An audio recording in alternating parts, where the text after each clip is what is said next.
Bab 359. Kasus selesai. Tidak seperti itu. Banyak anggota keluarga yang tidak bersalah. Jika mereka terseret, berapa banyak orang yang harus dibunuh?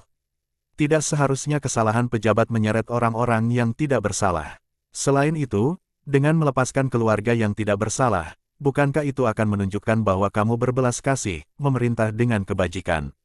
Itu juga akan membangun reputasi baik untuk dirimu. Lagi pula, jika kamu bisa mengendalikan kekuasaan, para pejabat tidak akan berani memberontak lagi. Namun, jika tidak ada kekuatan untuk menakuti mereka, meskipun hari ini kita membunuh banyak orang, di masa depan tetap akan muncul pejabat korup lainnya. Gong Yanwu merenung sejenak. Baiklah, jika kamu berkata begitu, maka aku akan menurutimu. Aku berterima kasih atas nama orang yang tidak bersalah itu. Lin Hai sangat gembira. Apakah mereka berterima kasih atau tidak? Atau bahkan jika mereka ingin membalas dendam di masa depan, biarkan mereka lakukan saja. Jika itu terjadi, Lin Hai tidak akan bersikap lembut kepada mereka lagi. Keesokan harinya, akhirnya berita itu menyebar. Perdana Menteri dan 3 menteri utama terlibat dalam pemberontakan. Mereka bekerja sama dengan pembunuh dari negara musuh untuk membunuh Ibu Suri. Kasus ini sudah terungkap dengan jelas. Menteri Ritus diracun hingga tewas, yang lainnya langsung dipenggal di depan gerbang. Menteri Urusan Pekerjaan, begitu mendengar berita itu, wajahnya menjadi pucat pasi. Dia juga termasuk sekutu Perdana Menteri, hanya saja kali ini Perdana Menteri tidak mengajaknya, mungkin untuk menghindari keterlibatan lebih banyak orang sebagai jalan keluar. Semua orang mengira bahwa seluruh keluarga pemberontak akan dihukum mati. Tak disangka, hanya orang yang terlibat langsung yang dieksekusi, sedangkan keluarga yang tidak tahu menahu tidak dihukum. Harta yang disita mencapai lebih dari 3 juta tael perak, menunjukkan betapa besar korupsi mereka selama bertahun-tahun. Bahkan jika mereka tidak terlibat pemberontakan, korupsi sebesar itu sudah cukup untuk dihukum mati. Gong Yanwu melihat daftar harta yang disita, giginya berderak karena marah. Dia bahkan menyesal telah menyetujui saran Lin Hai untuk tidak menghukum semua anggota keluarga. Hanya membunuh pelaku utama, terasa terlalu ringan. Namun, Lin Hai terus bersikap sabar, menjelaskan bahwa keluarga-keluarga itu tidak ikut dalam korupsi dan tidak perlu dihukum. Selain itu, banyak di antara kerabat mereka yang bahkan tidak pernah berhubungan dengan mereka. Jika hanya karena kesalahan pelaku utama semua keluarga mereka dihukum, itu akan sangat tidak adil. Gong Yanwu akhirnya memerintahkan untuk penyelidikan ulang. Siapapun yang terlibat dalam korupsi juga akan dihukum berat. Mereka yang pantas dihukum mati akan dihukum mati. Yang pantas diasingkan akan diasingkan. Tidak boleh ada yang lolos dari hukum. Pada hari eksekusi, rakyat memadati jalanan, melempari para koruptor dengan daun sayuran busuk. Rakyat sangat membenci pejabat korup, apalagi yang bersekongkol dengan negara musuh. Mereka ingin mengiris mereka menjadi 1000 potongan. Lin Hai tidak keluar untuk menyaksikan eksekusi. Sekarang yang harus dia pikirkan adalah cara menghasilkan uang. Membuat kapal laut seperti lubang tak berdasar. Setiap bulan dia harus mengeluarkan banyak uang. Terutama setelah mengeluarkan hampir 1 juta tael perak untuk memberi kompensasi kepada tentara. Harta keluarganya sudah hampir habis, menghasilkan keuntungan menjadi hal yang sangat mendesak. Cara tercepat yang bisa dilakukan Lin Hai untuk mendapatkan keuntungan adalah segera membuka restoran hotpot.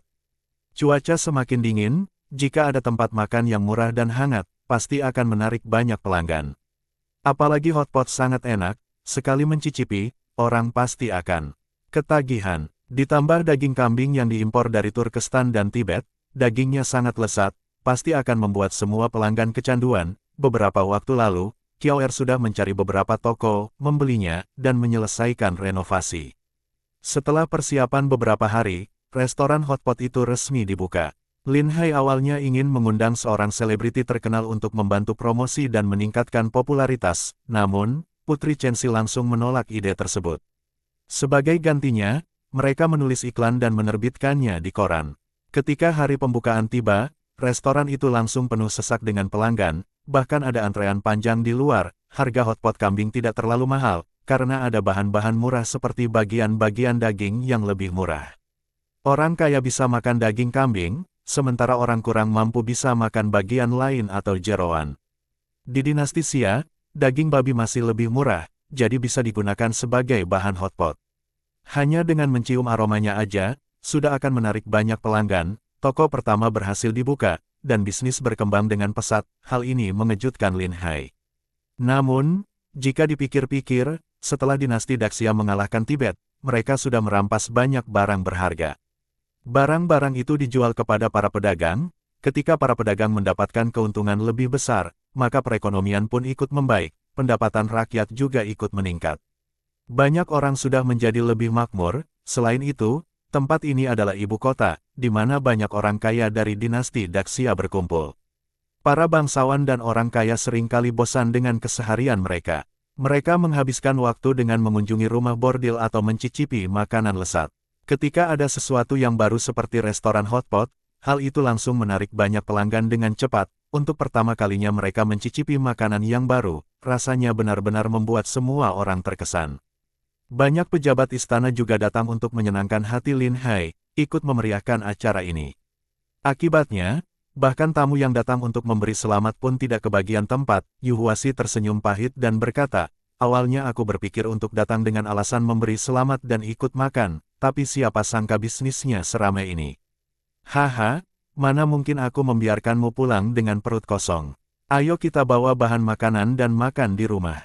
Aku pikir dua toko lainnya juga harus segera dibuka, atau para pelanggan yang menunggu terlalu lama akan tersinggung. Lin Hai berkata sambil tersenyum. Baiklah, kita makan di rumah saja. Lin Hai berkata kepada Lin Ruoxue, bagaimana kalau kamu mengundang Raja Lin untuk ikut makan bersama kita? Sebanyak apapun urusan istana, tubuh kita tidak boleh terlalu lelah. Kamu berani mengatakan itu, ayah selalu mengeluh tentangmu. Istana sangat membutuhkan orang, tapi kamu malah memilih menjadi pemilik toko yang tidak peduli. Jika ayah datang untuk makan, dia pasti akan menegurmu, Lin Ruoxue berkata dengan nada manja. Haha, meski dia menegur aku, itu tidak ada gunanya, aku memang tidak bisa mengurus urusan istana.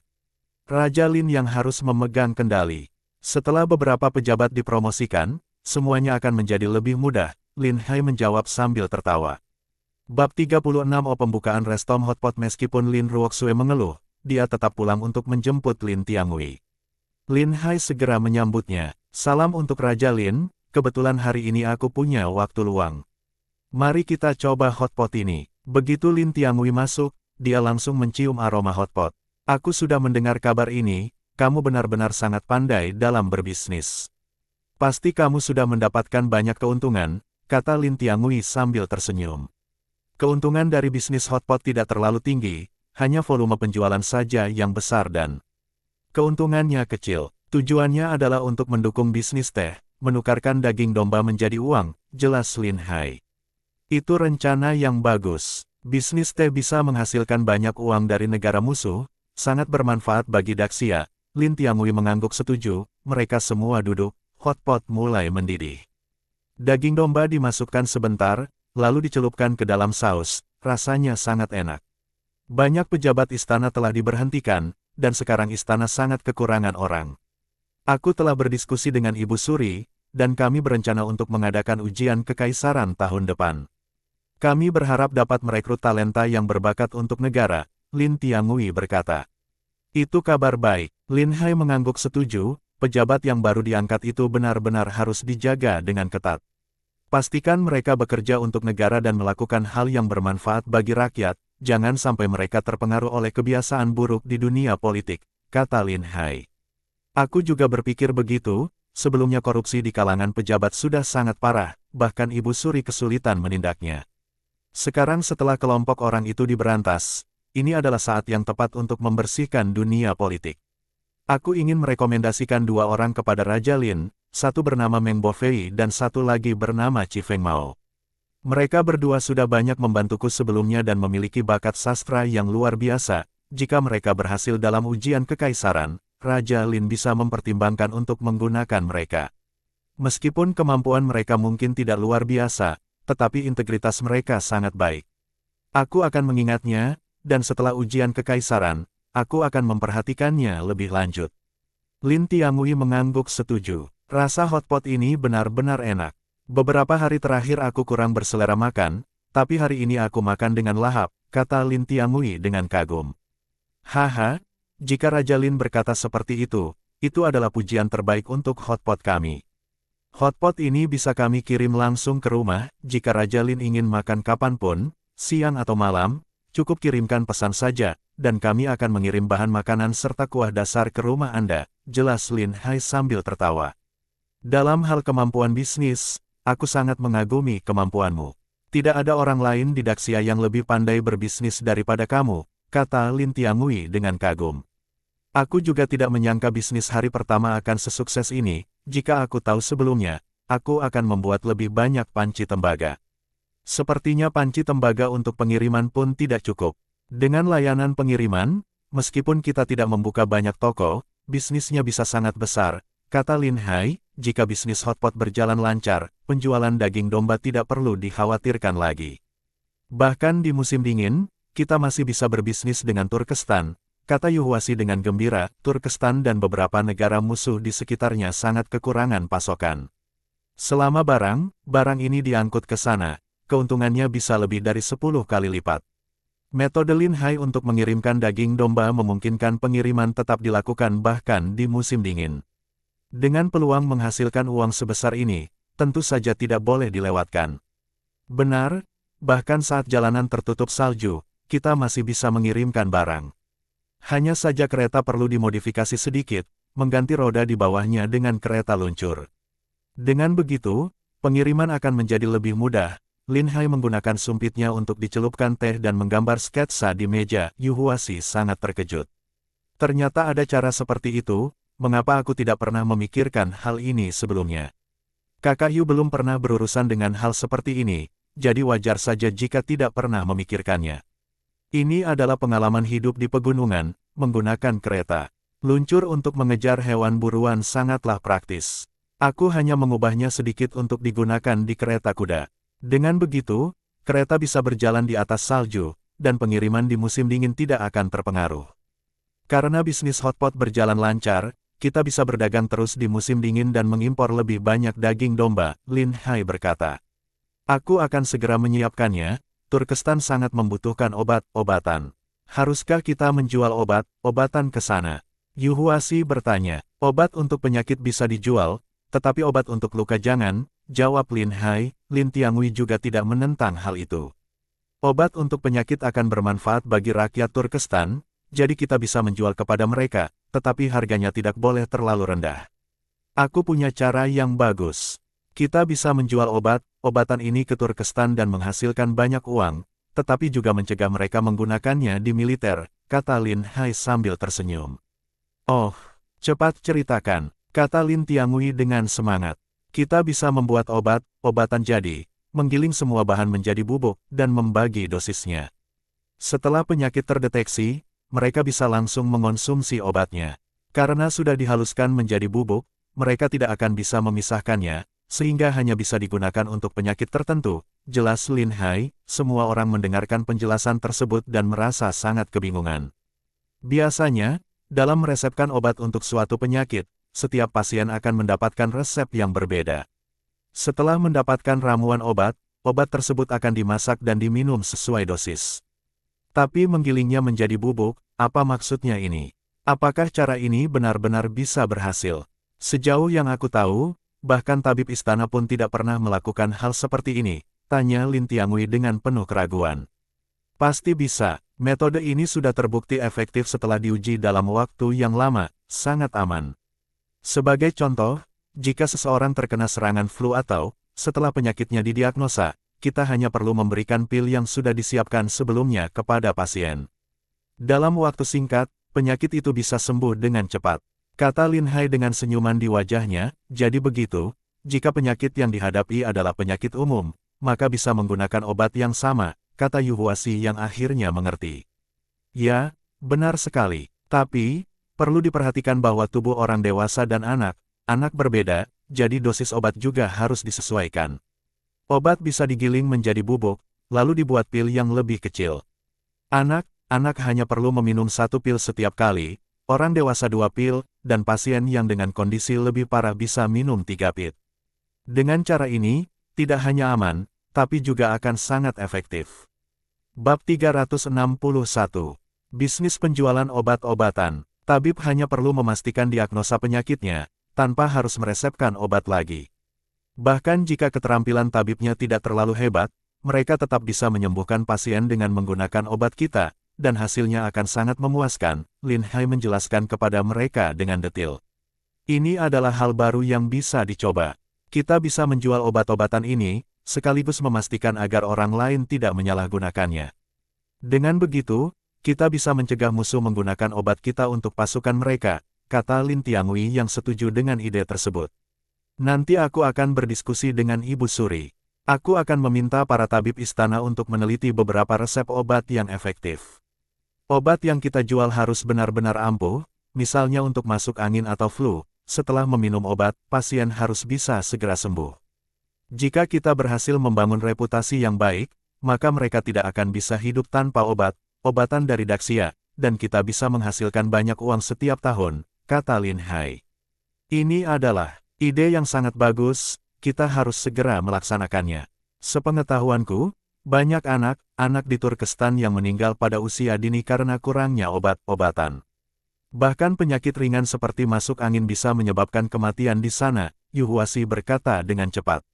Setelah makan, aku akan pergi ke istana. Kita juga harus mengajak rakyat kita untuk menanam tanaman obat. Menanam tanaman obat jauh lebih mudah daripada menanam padi, dan ini bisa menambah penghasilan rakyat kita, kata Lin Hai sambil tersenyum. Mereka terus berdiskusi, dan semakin menyadari bahwa ini adalah ide bisnis yang sangat baik. Tidak hanya akan menghasilkan uang dari negara musuh, tetapi juga akan memberikan banyak manfaat bagi rakyat Daxia. Karena mempelajari pengobatan tradisional membutuhkan waktu yang sangat lama, dan keterampilan setiap tabib berbeda-beda. Selain itu, banyak tabib yang memiliki resep rahasia mereka sendiri yang tidak akan mereka bagikan kepada orang lain, sehingga banyak pengetahuan medis akan hilang seiring berjalannya waktu. Jika mereka diberikan keuntungan, mungkin mereka akan bersedia membagikan resep rahasia mereka, dan dengan begitu, pengetahuan yang berharga ini bisa diwariskan kepada generasi berikutnya. Setelah selesai makan, Lin Hai meminta Kiaoer dan Lin Ruoxue untuk menjaga restoran hotpot. Kini Lin Tiangui tidak menentang pernikahan Lin Ruoxue dengan Lin Hai lagi, dan dia sudah sepenuhnya menganggap Lin Hai sebagai menantunya. Lagi pula, mereka berdua memiliki perjanjian, dan dalam waktu yang singkat, mereka sudah berhasil mengalahkan pasukan Turkestan dan Tibet. Bisa mengalahkan mereka dalam waktu 3 tahun bukanlah masalah besar. Lin Ruoxue juga mulai membantu mengelola bisnis keluarga. Kini dia, seperti halnya Kiaoer, sudah menjadi salah satu pengurus utama keluarga. Sementara itu, Gong Yanwu sedang sibuk di ruang baca istana, meninjau laporan dari berbagai daerah. Ketika mendengar bahwa Lin Hai datang untuk bertemu dengannya, dia segera menghentikan pekerjaannya dan memanggil Lin Hai masuk. Para kasim yang melayani sudah terbiasa dengan situasi ini. Setiap kali Lin Hai datang untuk bertemu dengan Ibu Suri, mereka akan mengusir semua kasim dan pelayan keluar dari ruangan. Orang lain mungkin tidak menyadari hubungan antara Lin Hai dan Ibu Suri, tetapi sebagai kepala kasim, matanya jauh lebih tajam daripada siapapun. Dia sudah lama menyadari bahwa hubungan antara keduanya sangat dekat. Setiap kali Lin Hai datang, dia selalu memperlakukan Lin Hai dengan hormat. "Mengapa kamu tidak beristirahat di rumah saja?" tanya Gong Yanwu sambil meletakkan laporannya dan berjalan menghampiri Lin Hai. Dia menarik lengan Lin Hai dengan lembut. "Aku punya ide bisnis yang sangat menguntungkan. Apakah kamu tertarik?" tanya Lin Hai sambil tersenyum. "Ah, ide bisnis baru lagi." Gong Yanwu tersenyum lebar. "Ayo duduk, biarkan aku memijat bahumu," katanya dengan nada bercanda. Dia sudah sepenuhnya menganggap dirinya sebagai wanita Lin Hai. "Hari ini, restoran hotpotku sudah dibuka, dan ide ini muncul saat aku berbicara dengan beberapa tamu. Jika kita bisa menjalankan bisnis ini dengan baik, kita tidak hanya bisa menghasilkan banyak uang, tetapi juga bisa meningkatkan taraf hidup rakyat Daxia." Jelas Lin Hai. "Jadi, katakanlah, ide bisnis seperti apa itu?" tanya Gong Yanwu dengan penuh semangat. Negara kecil di sekitar kita memiliki pengetahuan medis yang jauh tertinggal dari kita. Obat-obatan sangat langka bagi mereka. Aku berpikir, mengapa kita tidak menjual obat-obatan kepada mereka? Kata Lin Hai dengan santai. Ini tidak bisa dilakukan. Gong Yanwu langsung menolak sebelum Lin Hai bisa melanjutkan penjelasannya. Jika orang lain yang mengusulkan ide ini, dia pasti akan menegur mereka dengan keras. Gong Yanwu duduk di sebelah Lin Hai dan menjelaskan dengan sabar, obat-obatan selalu diatur ketat oleh kerajaan Daxia. Terutama dalam situasi perang, jika musuh tidak mendapatkan akses ke obat-obatan, itu akan menguntungkan pihak mereka. Oleh karena itu, obat-obatan tidak boleh dijual kepada mereka begitu saja. Aku mengerti hal itu, tapi obat-obatan yang akan kita jual hanya untuk mengobati penyakit sehari-hari masyarakat biasa. Mereka tidak akan bisa menggunakannya untuk prajurit mereka, jawab Lin Hai dengan tenang. Itu tetap tidak bisa dilakukan. Setelah obat-obatan itu sampai di tangan mereka, kita tidak bisa mengontrol bagaimana mereka akan menggunakannya, kata Gong Yanwu dengan nada khawatir. Aku sudah memikirkan hal itu. Obat-obatan yang akan kita jual adalah obat jadi, hanya bisa digunakan untuk mengobati penyakit tertentu dan tidak bisa digunakan untuk mengobati luka, jelas Lin Hai. Gong Yanwu tampak kebingungan. Obat jadi, apa maksudmu? Aku tidak mengerti. Tanyanya, kemudian Lin Hai menjelaskan konsep obat jadi dengan lebih rinci. Setelah mendengarkan penjelasan Lin Hai, Gong Yanwu akhirnya mengerti. Tak kusangka ada cara seperti ini untuk mengobati orang. Aku belum pernah memikirkan hal seperti ini sebelumnya. Tapi apakah ini benar-benar bisa berhasil? Tanyanya, tentu saja bisa. Resep obat ini cukup ringan, jadi kebanyakan orang bisa menerimanya. Selama tabib bisa mendiagnosis penyakitnya dengan benar, mereka bisa langsung memberikan obat kepada pasien. Ini membuat syarat keterampilan tabib menjadi lebih rendah, mengobati pasien akan menjadi jauh lebih mudah. Kata Lin Hai dengan penuh keyakinan. Baiklah, aku setuju, ini ide yang bagus. Kita hanya menjual obat-obatan biasa, dan musuh tidak akan bisa menggunakannya untuk keperluan militer. Ini benar-benar ide yang menguntungkan. Kata Gong Yanwu dengan senyuman di wajahnya. Ini lebih dari sekadar menguntungkan. Jika ini berjalan dengan lancar, akan ada permintaan besar untuk obat-obatan setiap tahun. Kita bisa melibatkan rakyat kita untuk menanam tanaman obat. Menanam tanaman obat tidak memerlukan banyak perawatan, bahkan bisa ditanam di tanah yang tandus sekalipun. Dengan begitu, kita bisa meningkatkan pendapatan rakyat kita secara signifikan, jelas Lin Hai.